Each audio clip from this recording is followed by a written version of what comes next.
I'm not going to spend a ton of time on this, but I want to actually tee up some numbers that even you folks, I think it has to, you got to feel this in your bones. Because, I don't have to convince you about climate change is happening. It's a huge problem. We've got to deal with this. But look at the immensity of the challenge we're up against. I think you really got to look at that. And so this is essentially, and this is information I'll tell you, just to give credit where credit's due, is by a guy named Saul Griffiths, who I worked with in this next agenda, my last company, and he's an extraordinary innovator. He's got a cool little shop, about 20 engineers sitting over there in the Mission right now.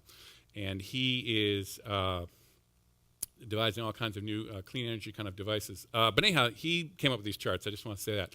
What's interesting is if you take the snapshot of the entire world right now, energy consumption in a year, in terawatts, which is the biggest unit of energy we talk about, we consume about 18 terawatts of energy globally. And these are the sectors. This is electricity coming off the grid, right? This is, we think about, oh my God, cars are so bad. Yeah, they're bad, but that's just a section of it, Heating and cooking essentially is a big section, Forestry is a big section. Manufacturing, anyhow, there's a lot of blame to go around. There's a lot of energy use going on in this planet, right? So that's where we're using energy, right? If you look by country, this is from the 70s onward, all energy use across the world has expanded. The U.S. has been pretty good about staying steady, although we're creeping up. This is China, this is India. The basic point here is we're using more energy and everybody's doing it, and these countries are starting to really start charting up, right? So that's bad. If you take essentially across the last century, this is essentially where our energy's been coming from, the sources. Blue essentially is carbon-based. This is coal. And the good news is we're about the same level of coal as we had at the beginning of the 19th century. We've migrated up to relatively cleaner natural gas. This is natural gas, and this is petroleum. But still, it's all carbon, folks. And this is the renewable space, which is gaining from where it was basically nothing here, but it is still dwarfed. And again, energy use itself is going off the charts, right? This is essentially global energy production. How does the whole world produce our energy? Coal, big chunk there. Oil, big chunk, unfortunately. Plants.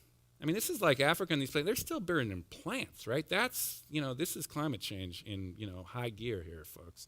But anyhow, just to point this out, this is nuclear and this is renewable. So the mix is I'm not going to swear, sorry. Oh, gosh. What the hell are we going to do? Well, somehow, and this is Saul Griffiths' kind of calculations and brilliant thinking out of this, is we basically got to get out of that we got to get energy use down from 18 terawatts to maybe 16 terawatts and try to hold it there. And then even there, you essentially are going to have some fossil fuels. You're just not going to go away with it. But essentially the idea would be how could you get up to 11, close to 12%, 12 terawatts in clean energy as fast as you possibly can. Because the key thing here is we've got 2 degrees rising. We got enough room, scientists think, of 2 more degrees to rise in the global the atmosphere until we get to these feedback loops where the ice caps are gone totally and we start getting the kind of methane going out of the Siberian kind of marshes, and then it just gets into this thing where we can't even get a handle on it. So the point is, how do you keep it under 2? To get under 2, you got to go as fast as possible to this.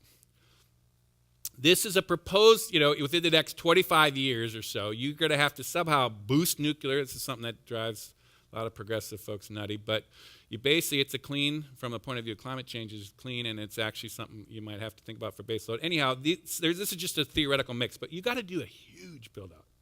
Huge level of reinvention should go out here just for the energy. And if you just take our grid, this is the basic electric grid of the United States right now. This is our mix roughly currently. This is 2007. Still a ton of coal. This is inexcusable, basically.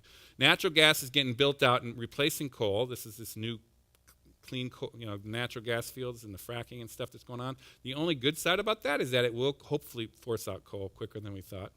But even so, it's still carbon.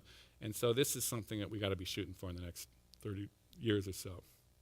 Monumental challenge. Monumental challenge.